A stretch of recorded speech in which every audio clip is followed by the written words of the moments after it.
Bonjour, les bonnes manières et les mauvaises sont représentées aujourd'hui.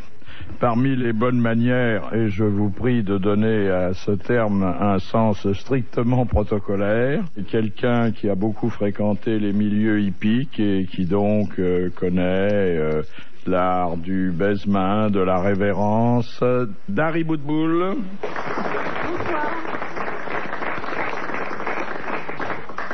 Elle dit bonsoir à 4h30, elle n'est pas encore totalement réadaptée. C'est ça les bonnes manières. Avant midi, on dit bonjour, passé midi, on dit bonsoir. C'est ça. Et à partir de 18h, on dit bonne bourre. Voilà. Bon. Et à minuit, on donne le prix. Un garçon qui est l'incarnation même de ce qu'il faut savoir en matière de politesse, de courtoisie et d'érudition fine et distinguée. Henri-Jean Servat. Merci.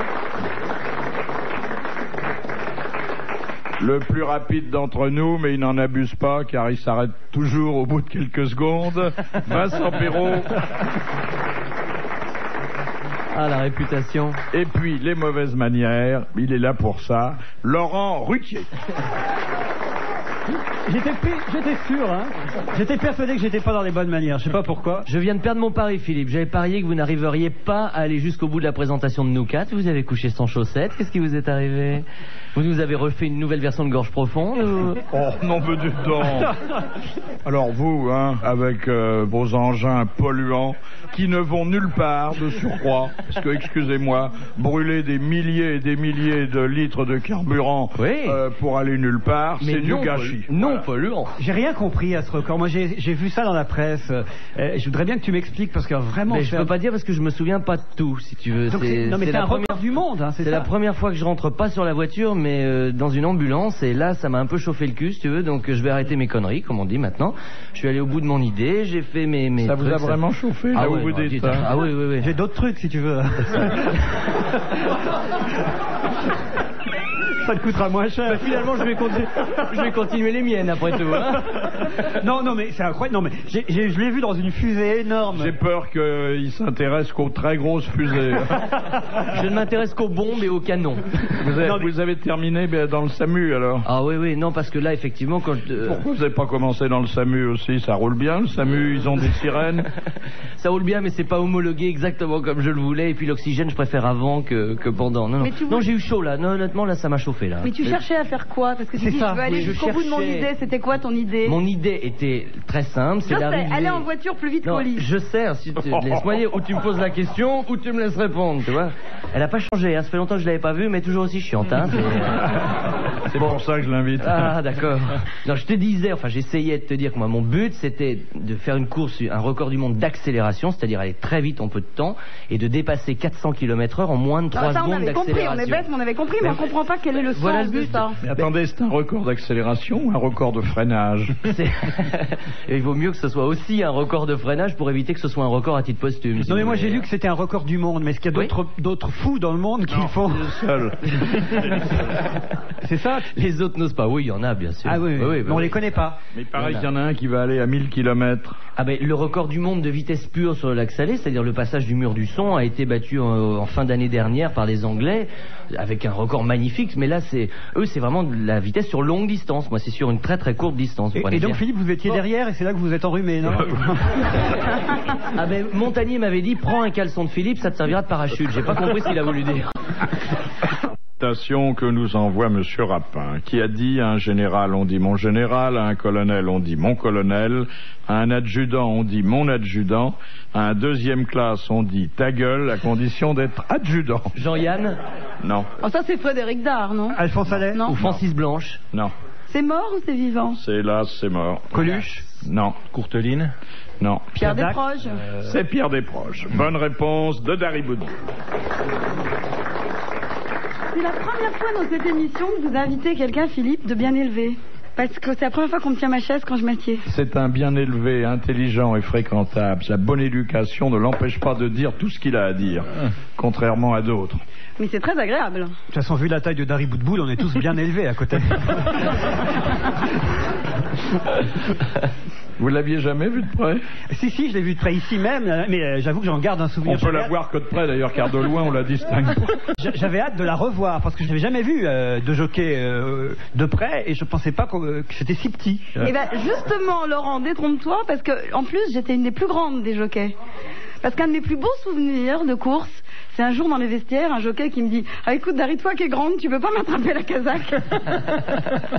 Ah mais quand même, vous êtes vraiment très petite. Non, je dis un au milieu teckel, ça vous des fait un cheval. jockeys. Je veux dire, Au milieu des jockeys, j'étais pas la plus petite. Il y a beaucoup de femmes jockeys? Non, pas beaucoup. Les autres personnes de votre famille sont normales?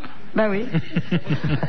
Il n'y a pas d'autres handicapés dans la famille, ce que veut dire Philippe? Non, et en plus, ce qui est fou, c'est que j'ai un fils qui est vachement grand. On sait pas pourquoi, c'est bizarre. C'est très Vous impressionnant. êtes sûr d'être la mère? Ah oui. Je produis grand et gros. Vous savez, Philippe, en fait, vous n'avez pas poussé et pourtant vous êtes souvent allé à la selle. Vous savez qu'il existe des tournois de sport pour les gens de petite taille. Et d'ailleurs, il y a Joseph le SDF qui arrive au bar du stade et qui dit « Marcel, je voudrais s'il te plaît un demi ». Il lui file son demi, inutile de vous dire, c'est déjà le 5e ou le 6e de la journée, il est 11h du matin.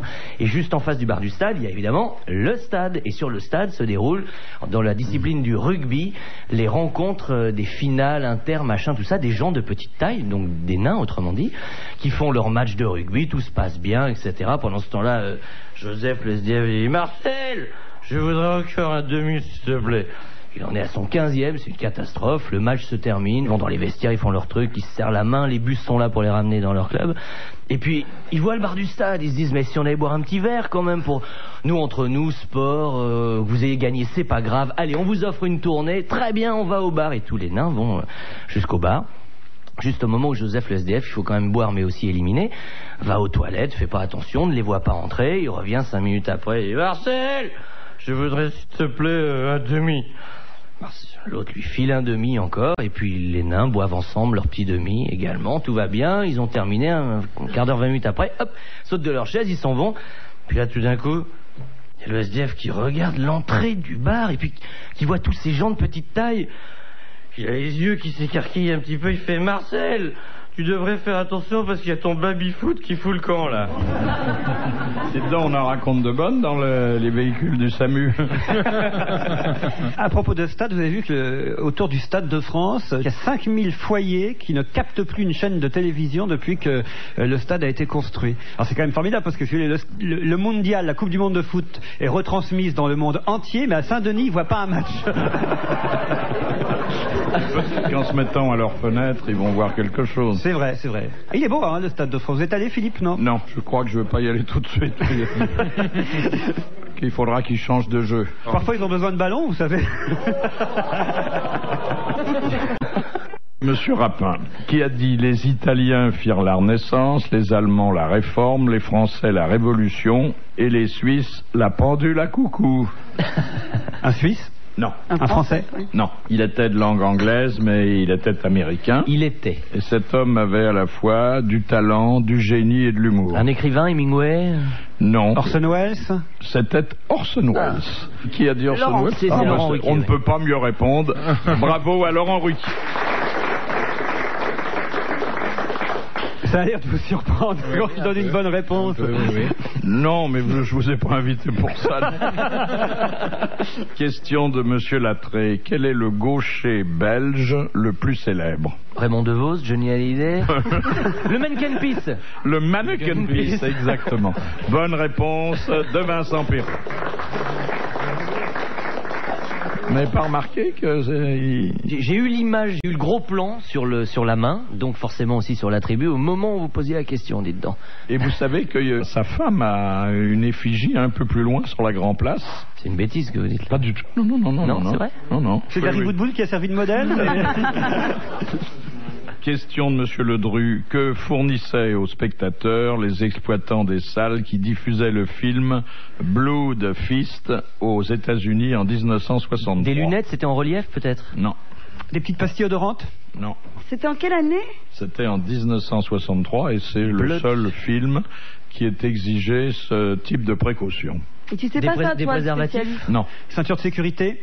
Non. Parce que Bloodfist, ça veut dire point de sang. Je n'ose pas penser à ce que ça recouvre sexuellement, cette expression. C'était pas quelque chose de très ragoûtant. Un parapluie? Tu vois, c'est un film de Non. X? Oh, c'était pire que ça. Ah oui, ça devait être un film ce qu'on appelle un film très spécialisé. Un film gore. C'est quoi, Gore? À partir du moment où il y avait Avec plein de sang, avec la poussière. Des gants en plastique pour faire la... Non. C'était gros ce qu'on leur donnait ou tout petit? Non, c'était... Un tube de chose pour vaseline. vomir, un truc pour vomir, un petit sac pour vomir. Un sac pour vomir, comme il y en a dans les avions. Bonne réponse d'Henri-Jean Servat.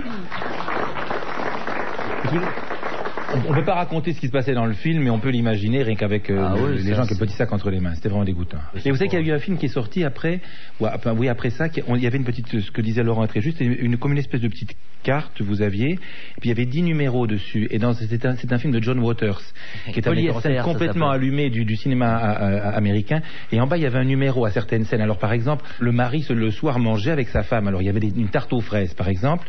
Alors il y avait le numéro 1 qui s'inscrivait et vous enleviez comme vous savez, comme des sont dans les magazines. Une petite pièce de monnaie. Oui, non, il fallait voir arracher un petit autocollant. Enfin, et alors tu sentais, et alors on le voyait à table, il y avait la tarte aux fraises, et tu avais une odeur de tarte aux fraises au numéro 1. Et il y avait une séquence qui était ragoûtante, c'était épouvantable. Le type se couchait, et alors il se déshabillait, et il enlevait ses chaussettes, et il sentait ses chaussettes. Je suis sûr que c'est vrai. Et à ce moment-là, il y avait le numéro 2, il fallait détacher le pastillon, et tu grattais, tu avais une odeur de chaussettes sales qui t'empestait les narines pendant que tu regardais le film. Mais ce qui était génial, c'était de mélanger les numéros. Vous appuyez sur la tarte aux fraises quand les chaussettes, ou sur le P quand le mec embrasse la fille.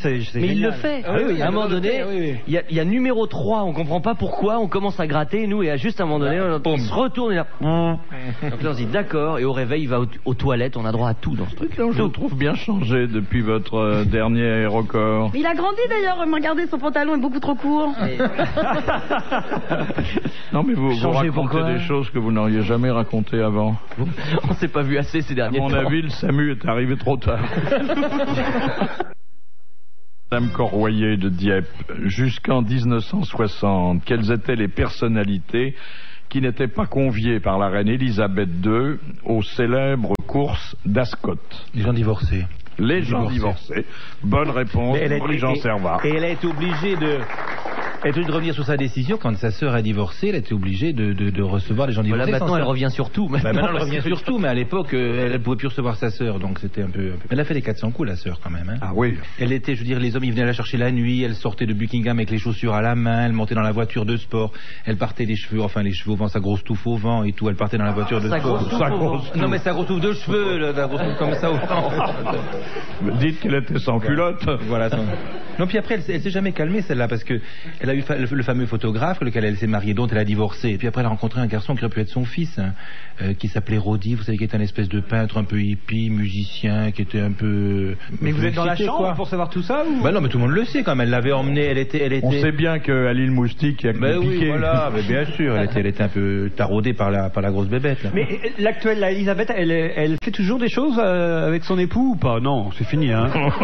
Elle a une vie pas du tout romanesque, elle. Et vous savez qu'il y a une histoire que les gens ne le savent pas, mais c'est une histoire, je vous jure, qui est vraie, qui est que Philippe d'Angleterre a eu une aventure depuis pratiquement 30 ans avec la cousine de la reine qui s'appelle Alexandra, celle qu'elle a l'impression qu'on l'a coincée entre deux portes, là, le visage comme un Modigliani tout allongé avec un grand nez comme ça là qui fend la bise un peu quand elle fait du cheval. Et cette cousine s'appelle Alexandra de Kent et c'est la cousine germaine de la reine et c'est ouvertement, mais tout le monde le sait, je veux dire, enfin tout le monde le sait peut-être pas, mais c'est la maîtresse officielle de Philippe d'Édimbourg. Et elle fait quoi alors, la reine? Elle prend des photos? Elle fait quoi? Elle ronge ce qu'elle peut. C'est comme ça qu'elle s'est rapprochée des animaux. Elle a raison, moi aussi.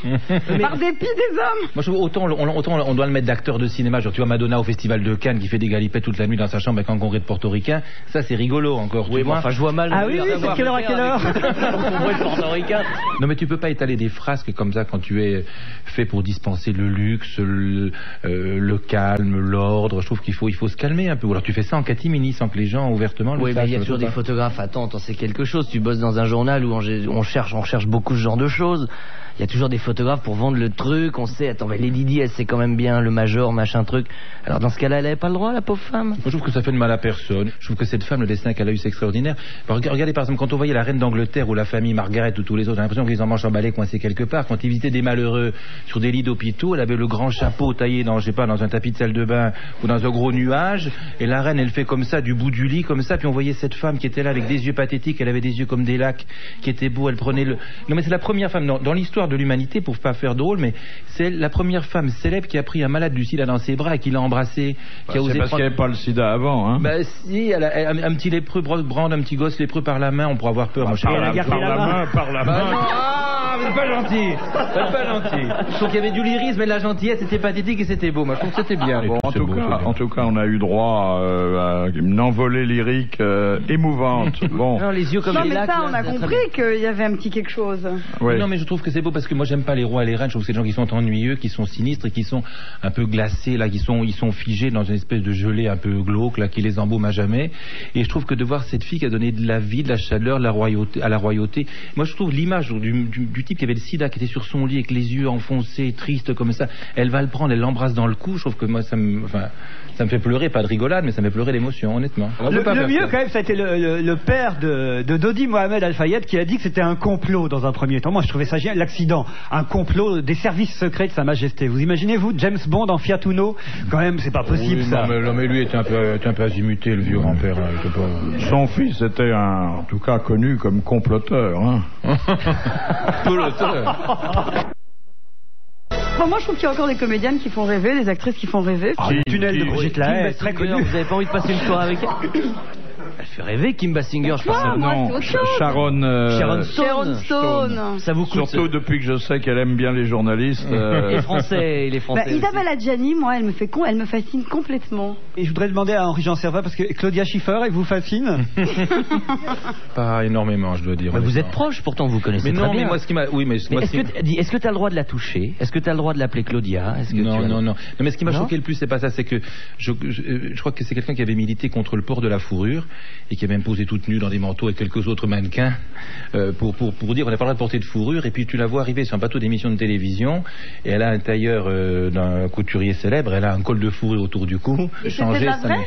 Mais oui, c'est de la vraie fourrure. Parce que maintenant il y a la fausse qui ressemble à la vraie. Non, mais c'est de la vraie, j'ai demandé si c'était de la vraie. Elle a fait couper la question après parce qu'elle trouvait c'est quoi comme fourrure? C'était du lapin, mais enfin peu importe. Pauvre bête, en plus de lapin. Ah bah c'est son mari qui lui fournit, c'est Copperfield. Non, puis tous les tours qui ratent à chaque fois qu'un lapin doit mourir, un col. Je rêve qu'elle le fasse cocu avec Garcimore. Mais ce que tu ne sais pas, c'est que Garcimore en rêve aussi. Ah oui, mais alors justement, Claudia Schiffer, elle schtroumpf avec qui? Je crois que Copperfield coucherait plutôt avec Garcimore. Enfin, non, je vais faire me taire. Attends, moi je peux vous dire un truc, j'ai assisté à une chose, parce qu'à une époque je faisais beaucoup d'émissions de télévision de magie, dont pas mal avec Copperfield. J'étais allé chez lui à Las Vegas et un matin, je l'ai quand même vu ressortir, elle, en petite culotte de sa chambre à lui. Donc quand même, non, pas Garcimore. Mais justement, le fait qu'elle ait sa petite culotte, il est clair. Est-ce qu'elle arrive à tenir dans une petite culotte compte tenu de ses mensurations? Non, vous voulez dire qu'elle avait passé la nuit avec lui? Il est clair qu'elle avait passé la nuit là. Mais là. elle était tenue par contrat, je crois. À partir du moment où vous voulez dire il y avait des journalistes français, fallait qu'elle sorte de la chambre. Oh, ça va très loin. Et c'est pour ça qu'elle avait une culotte, parce qu'elle avait aucune raison de sortir avec sa culotte, logiquement. Quand même, il est pas malin, il a même pas réussi à lui enlever la culotte. Bah, avec de si grandes jambes. Mais ça avait l'air d'être un vrai couple. Ah oui, ça a l'air. Maintenant, c'est peut-être un couple libre où chacun fait son truc de son côté. Quand on se retrouve, on est très heureux. Allez savoir. En tout cas, porter un manteau de lapin, c'est pas mal. Hein. Je sais plus qui disait. C'est comme si après avoir bouffé des frites, on portait des épluchures. Alors, une question de sémantique. Donc, Dari peut aller au fond du jardin. Question de Mademoiselle Trudeau. Quelle est la différence entre venimeux et vénéneux? L'un, c'est pour un animal, l'autre, c'est pour une plante. Exactement. Voilà. Bonne réponse de Laurent Ruquier. On dit venimeux pour les animaux et vénéneux pour les plantes. Bon, alors, là, j'ai une question de Madame le Prieur qui demande qui écrivit en prison et en attendant d'être guillotiné un livre intitulé « Comment vaincre le hasard et comment gagner au jeu ». Mirabeau. Non. C'est pas Landru?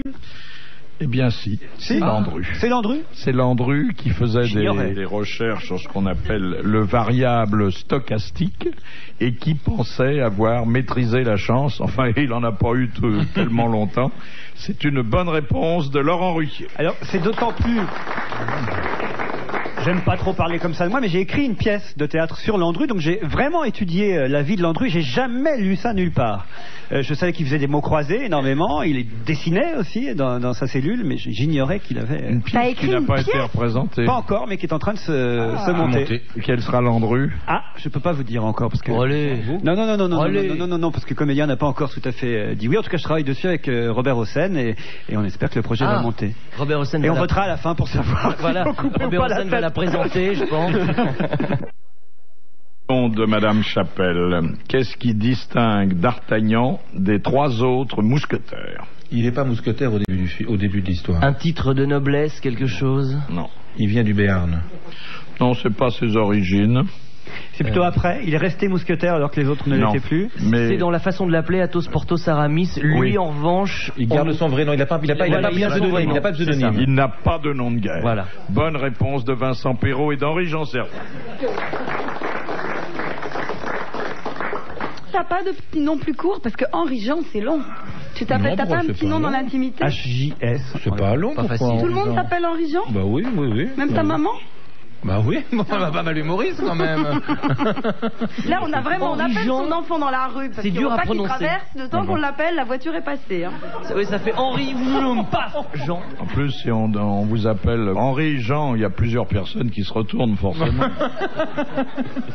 Non, mais c'est une question idiote comme elle en pose de temps en temps. Question de... La caresse comme un cheval, c'est drôle.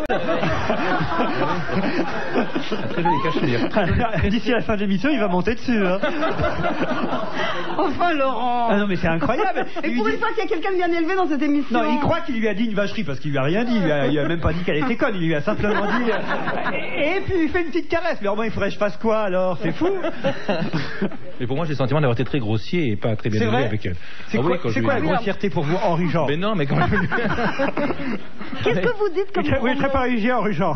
Est-ce que tu dis des gros mots? Voilà, quel est ton gros mot préféré? Ton insulte préférée? Vous en dites qu'un ou par moi j'arrive. Dites-nous merde, Henri Jean, qu'on voit un peu. Dites-le, allez. Non, pas à la commande. Henri Jean, c'est l'homme à dire flûte plutôt. Voilà, plutôt.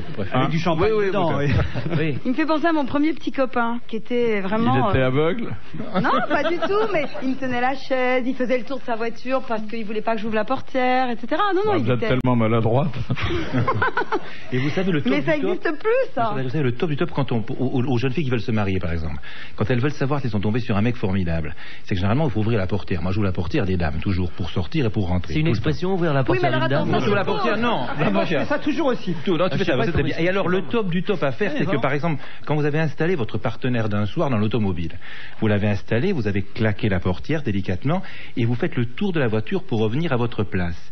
Et à ce moment-là, ça c'est un conseil, tous ceux qui veulent se marier ou je sais pas, ou tout ça, quand vous passez à hauteur de la fenêtre arrière, vous regardez dans la voiture. Et si elle ouvre la voiture, et si la passagère à côté se penche de côté pour vous entrouvrir la portière, ça veut dire que ce sera une femme formidable. Ça veut dire qu'elle est laide, qu'elle n'a pas d'argent. Moi j'ai fait ça une fois, mais elle s'est tirée avec la bagnole. Mais alors dans l'autre sens, quand vous êtes dans la voiture, ça y est, vous avez fait le tour, tout bon, on est tous les deux assis. On se gare devant un restaurant. Ça suppose que la femme attende. Bien sûr. Bah oui, mais ça dure pas 2 heures quand on tourne la voiture. Donc ça veut dire que moi je suis tombée une fois dans ma vie seulement sur un garçon bien élevé. Après, je n'ai côtoyé que des rustres. Donc je suis restée plein de fois dans ma voiture. Il a fermé sa portière à clé. Alors j'étais enfermée dans la voiture. Il faut bien quelqu'un pour la garder, la bagnole. Parce que vous avez vu à un moment, il préférait dîner seul. Mais non, mais les 3/4. Et là, il y a des gens qui passaient qui disaient c'est dégueulasse de laisser des pitbulls à l'intérieur. Non, mais généralement, on sort avec des femmes du monde. Quand on sort avec des femmes ou des filles du monde, elles attendent 2 secondes que l'homme vienne. Et c'est à vous, ma chère Dari, avec une prestesse d'écureuil survolté, de sortir de la voiture, de faire le tour. Je confierai pas mes noisettes à cet écureuil-là. D'entrouvrir la portière. Philippe, un gland suffira. Et alors je vous précise que le top du top du top, alors c'est là qu'on voit quelqu'un de très bien élevé, c'est que quand vous entrez dans un restaurant, l'homme rentre le premier dans le restaurant, toujours. Je suis allé un jour chercher notre copine Isabelle Mergot au théâtre de 10h quand elle jouait là-bas, et c'est dans le quartier des putes, le théâtre de 10h, et c'est Isabelle qui avait sa voiture. J'ai voulu lui ouvrir la porte et je lui ai dit je vais faire le tour. Et le temps que je fasse le tour, il y a une pute qui est arrivée et qui m'a dit, mais tu m'avais pas fait ça la dernière fois. Une fille que j'avais... C'est peut-être un homme d'ailleurs. On n'en sait rien là-bas. Mais... J'expliquerai tout. Non, je vous jure, Philippe, je l'avais jamais vu. Ça fait un choc, comme c'est dangereux comme quartier, ça. Pourquoi n'y a-t-il pas Ah ben c'est lui qui a inventé la pilule Viagra. Voilà. Viagra, il s'appelle. Il paraît que ça marche très fort. Vous l'avez essayé, Philippe? Non, ça va. Ça marche très bien, mais il faut que la fille vienne. Oui. Mais pourquoi vous l'avez pas essayé? Parce que c'était plutôt fait pour les gens de votre âge? Oui, non, mais moi, l'amidon, ça donne d'excellents résultats. Il paraît que ça donne des résultats assez surprenants. Ah bon? Mais ça fait quoi? Faire longtemps ou faire plein de fois? Éloignez votre canari, hein. Ça veut dire pour l'instant, il reste serein. il faut calculer l'heure à laquelle tu prends la pilule en fonction de l'heure à laquelle elle arrive. C'est 1 heure avant. Ah, tu peux faire qu'une heure? Non. Tu dois être sûr qu'une heure après, tu vas commencer. C'est ça le problème. Faut pas que la fille s'en aille. Ensuite toute la nuit. C'est-à-dire grâce à la pilule. que si elle a du retard, vous faites ça tout seul. Exactement. Alors, tu nous en files un petit peu? Ah oui, je vous donnerai des petites pilules. D'accord. C'est spécialiste du départ arrêté. À force d'être recordman du monde de vitesse, je vais peut-être pouvoir prendre mon temps pour une fois. Alors, monsieur Bandalaise, tout est parti de là. Vous demandez pourquoi n'existe-t-il pas de maréchal aux États-Unis? Le maréchal Ferrand? Non. Toujours le cheval. Oh là là. Parce que le premier président de la République a dû être Washington, qu'il avait grade de général, Exactement. et qu'on n'a pas pu nommer de maréchaux avec un titre supérieur. J'allais le dire. Exactement, il n'y a pas d'autre C'est pas raison président de la République, c'est président de l'État. que celle donnée par Henri Jean Servat. Bravo. Hein. Mais c'est la prestesse de l'écureuil survolté. Non sans ouvrir les portières, mais pour répondre aux questions. J'écoute. Oh, le faux cul, celui-là. Je suis sûr que chez lui, mais c'est le plus vulgaire. Il doit être là avec sa Cronenbourg devant sa téloche, les pantoufles, il rote au premier... Non mais ça doit être terrible. Non, parce que alors, là, je vais vous inviter chez moi à une soirée un peu agréable, vous verrez. je les connais, vos soirées. Madame Biglezer demande, qu'est-ce qu'une lettre de château? Ah, je sais, c'est quand on remercie après un séjour. Vous avez été invité, Voilà. même pas forcément un séjour, pour un déjeuner ou un dîner. Vous faites Mais une lettre si pour c'est pas remercier. dans un château, ça s'appelle quand même une lettre de château. Bien sûr. Oui. Vous êtes invité dans un restaurant chic, dans une ambassade ou chez une actrice de cinéma que vous aimez beaucoup. On lui envoie un petit mot gentil l'après-midi. Non, mais même chez des gens qui sont pas connus Oui, du tout. même chez des gens pas connus, je veux dire. Alors, il y a aussi le coup de fil de château maintenant. Oui. Il y a le fax de château maintenant. Le fax de château, ça Ah, mais c'est pas joli, ça. Un fax, c'est Moi, pas je rends directement sur le paillasson, généralement. Je suis allé dîner chez Isabelle Mergo la semaine dernière. Alors Elle a fait des progrès en cuisine, Philippe. Elle m'a fait un ragoût génial. Et alors, j'ai vu les travaux. Je sais qu'ici, vous avez souvent parlé des travaux. Nickel, hein, chez elle. Vrai? Ah oui, non, vraiment. Hein. Les ouvriers étaient partis, hélas, mais génial. Donc, vraiment, c'est... non, nickel. Comment rédiger une lettre de château? Vous faites une petite carte. Moi, je m'amuse à vous trouver une carte postale jolie qui est en corrélation avec le dîner que vous avez eu, ou une petite carte à vous, comme petit mot gentil. En C'est pas forcément. corrélation, Mais il n'y a pas c'est du joli. protocole. Mais c'est encore plus joli, je trouve, si c'est pas téléphoné et pas faxé, mais de prendre la peine. Donc, qui est-ce qui fait ça? Il faut s'acheter des très jolis timbres, des timbres à 3 francs très jolis. Faites un joli papier, faites un petit mot de 4 lignes. C'était exquis, c'était parfait, c'est très gentil. Et le comble du chic. Alors le chic ici, du top. C'est quand vous envoyez une lettre de château à quelqu'un et que vous dites que vous avez beaucoup apprécié tel mets qui vous a été servi. Et moi, ça m'arrive assez souvent quand vous faites ça, l'actrice, parce que excusez-moi, ou la personne chez qui vous allez, pas de mal, vous envoie le lendemain le gâteau, quelque chose comme ça, en remerciement. Ça se fait, ça s'appelle le cadeau de château. Je sais pas quoi, il y a une expression pour ça. Et si vous avez adoré le bœuf en daube, le lendemain, vous avez Non, mais fait le mais tout le gâteau, son vous dites. Et elle vous envoie le gâteau. Oui, on vous envoie le Mais gâteau. je connais l'actrice, on dit d'elle qu'elle a de beaux restes. Mais alors du coup, c'est comme après un bon dîner. Qu'est-ce qu'elle va dire? Le lendemain, forcément, on ne mange plus que des protéines et du fenouil et du chou-fleur et des carottes. Bon, donc si on reçoit le gros pudding, on prend le double de calories. Oui, je vois bien que vous n'êtes pas du tout préoccupé Vous par croyez vos que ça problèmes de fait poids. progresser le schmilblick, votre truc là? Moi, je préfère la politesse chinoise. Quand on a bien mangé, on rote. Mais oui. Ah, on rote? Mais oui. Et on bien fait sûr. des taches sur la nappe.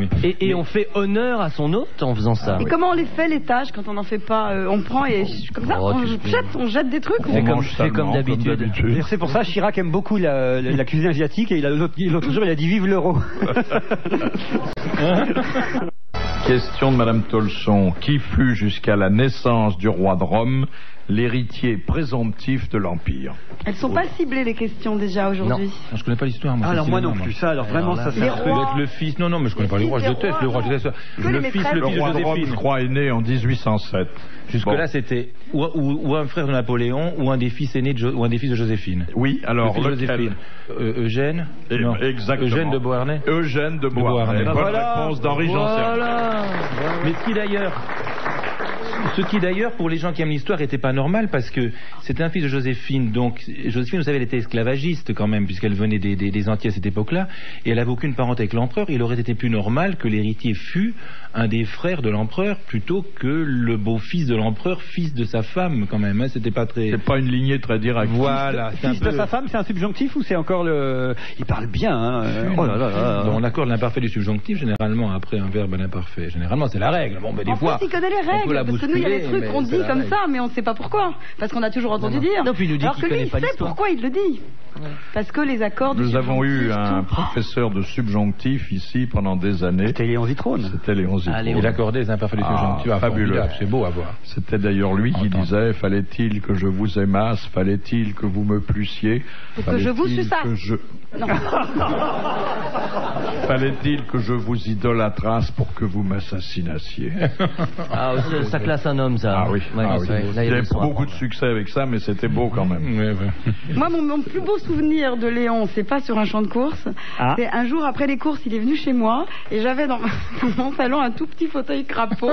Voilà, ça. Et je ne sais pas pourquoi, parce qu'il y avait 2 grands canapés. Pourquoi il a s'est-il voulu assis s'asseoir dans ce fauteuil crapaud. Et puis, il a jamais. Quand il s'est levé, le fauteuil, il a suivi. Et alors, j'étais très très gênée. Moi, je n'osais pas tirer sur le fauteuil. Je me suis dit, si tout vient avec, le veston, le pantalon. Ma petite Dari, Et alors- pouvez-vous tirer le fauteuil, s'il vous plaît? Alors, la question... Il a tiré avec le fauteuil quand il est venu ou il a... Oh, pauvre Léon. Ah, il aimait ça quand même. Oh, Léon hein. Et moi, je l'ai connu trop tard alors. Question de Madame Martineau. Qu'est-ce qu'un parturologue? C'est sexuel ça. Un accoucheur? C'est un Voilà. accoucheur. C'est le masculin de sage-femme. Et ça existe légalement depuis 1982. Bonne réponse de Dari Boudboul. C'est par exemple le fameux type qui a accouché la femme qui a eu des septuplés aux États-Unis et qui au 7e a dit éteignez la lumière, je crois que ça les attire. Et ça vient d'où d'ailleurs? Parce qu'on dit une parturienne aussi. Parturiante. Riante, oui, c'est Parturiante. pareil. Non, c'est Non, pas pareil. c'est pas pareil. Non, non. Mais ça vient d'où? Ça vient de Lausanne, où habite Madame Martineau. C'est latin, l'origine latine ou grecque? C'était ça que je voulais que vous C'est me ça, donniez. oui. Vous Et la alors? connaissez pas?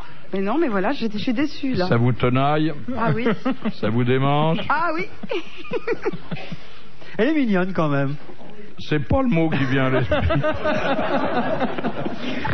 Non, elle a une façon de sourire, de tenir ce, je sais pas ce qu'elle a dans la main, là, un petit sucre. Bah je sais des pas. sucres parce que comme j'ai commencé mon 1e régime.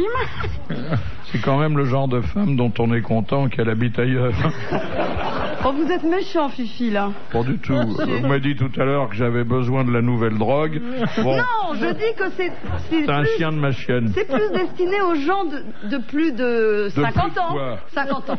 Mais pourquoi j'aurais plus de 50 ans? Bah, parce que C'est vrai, Philippe, dites-le. moins de 60 et plus de 50, ça vous fait plaisir là.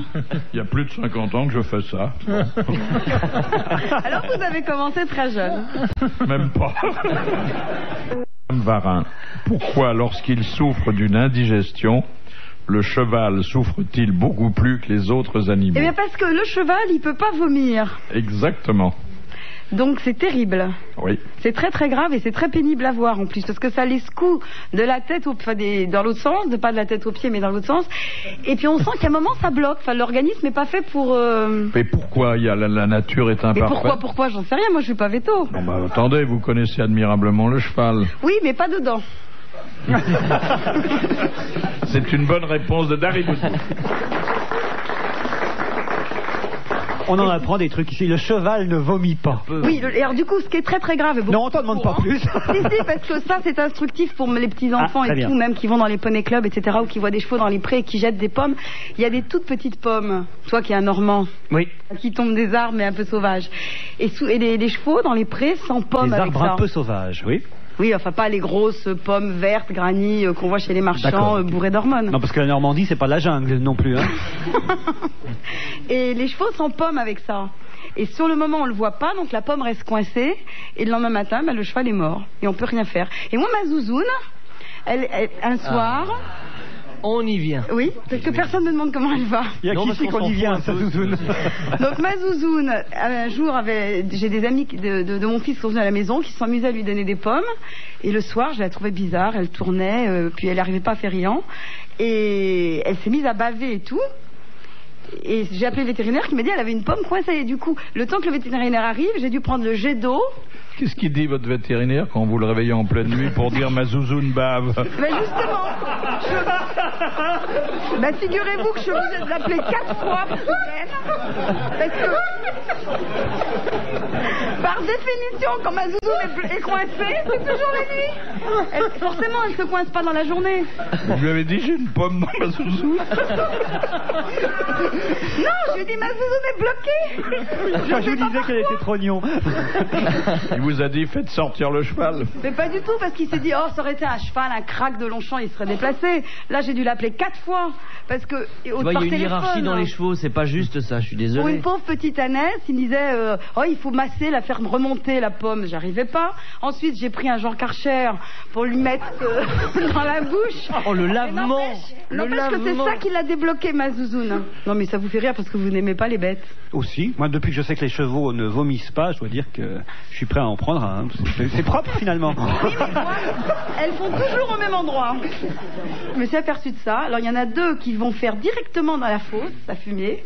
Je trouve ça vachement sympa pour moi. C'est-à-dire qu'elles ont compris qu'en fait, je ramassais les crottins pour les mettre dans la fosse. Et maintenant, elles vont faire dans la fosse. Et les 2 autres font toujours dans un coin fixe. Dans la maison? Et non, pas dans la maison. Et après, moi, mon crottin, il sert à faire de l'engrais. Les gens viennent le chercher. Le ventre, vous voulez dire, ou ceux des chevaux? C'est pareil. Et qu'est-ce que vous faites pousser avec ça? Moi, je fais pousser plein de trucs. Et là, j'ai décidé de me mettre au fenouil. Parce que comme j'ai un nouveau régime, où je ne peux manger que du fenouil. Enfin, comme ça va durer une semaine, ton régime, tu n'as pas le temps de faire. Mais ça marche bien. Mais le problème, c'est que... Non, le médecin m'a dit, quand vous avez un petit trou, vous prenez un fenouil. Le problème... Un petit fenouil, alors. Oui. Oui, parce que le fenouil, par exemple, le concombre, il faut l'éplucher, le concombre. Ah oui, ça, c'est pour un plus gros trou, ça. Alors que...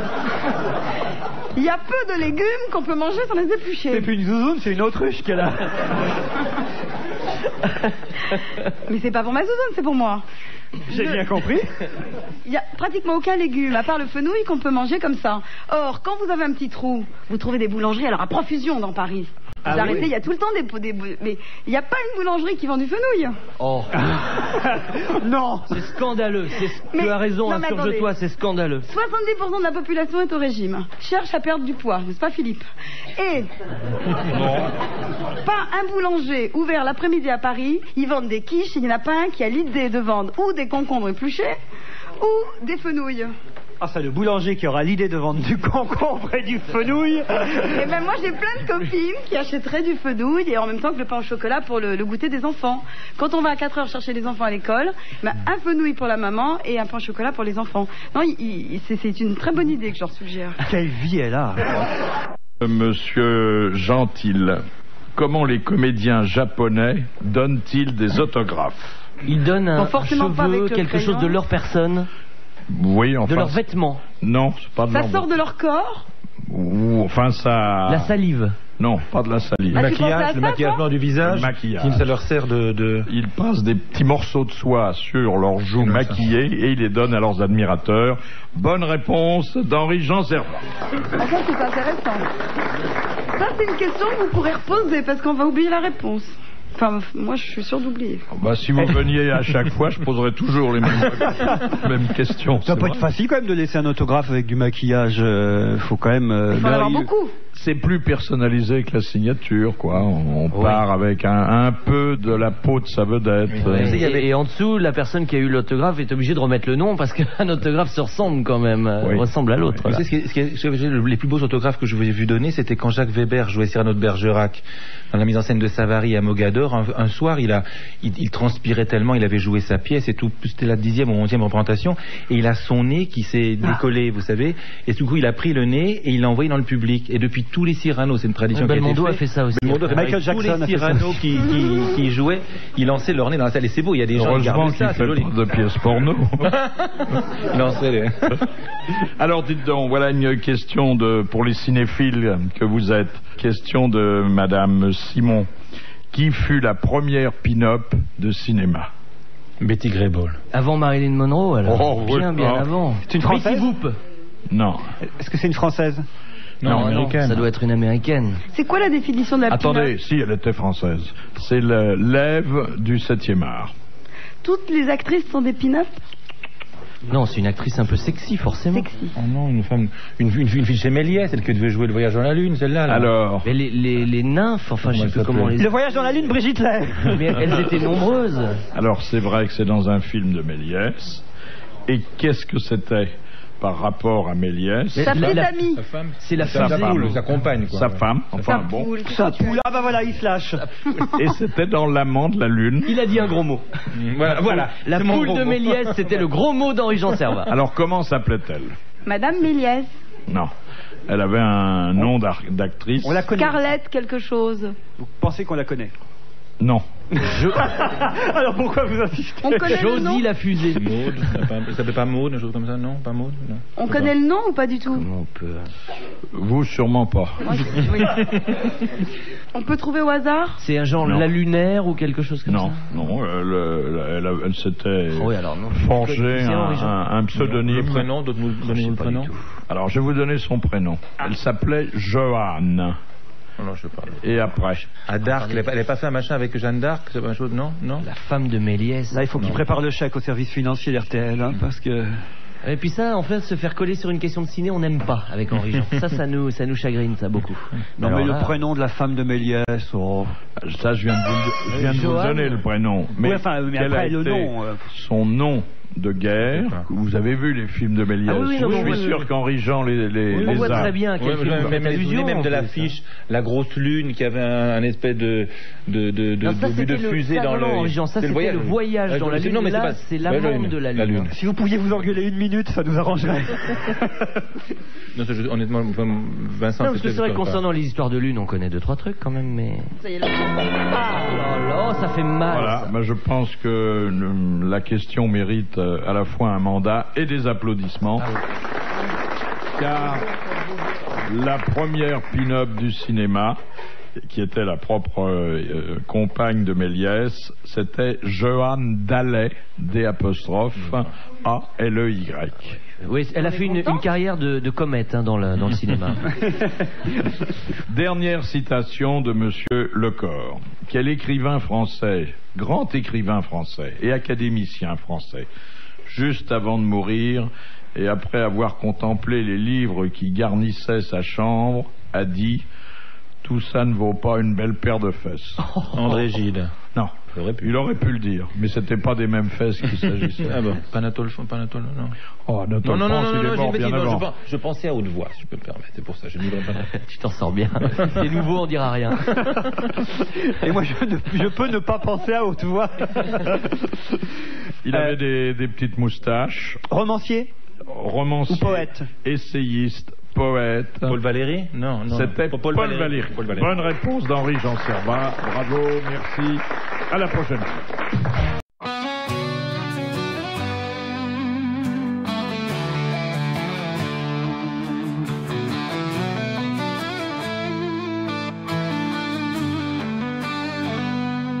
I find peace in order to calm in my space, but when you're near, it all falls out of place. Folded shirts, lined up books, all in a row. You walk in like a storm, letting it go. I'm caught in lines, you blur them out fast. Chaos and love, how long will it last? You laugh it off like it's all okay, but I'm fighting to breathe as you pull me away. For a mess and I'm trying my best. My beautiful storm, tangled in noise, holding my breath, holding for poise.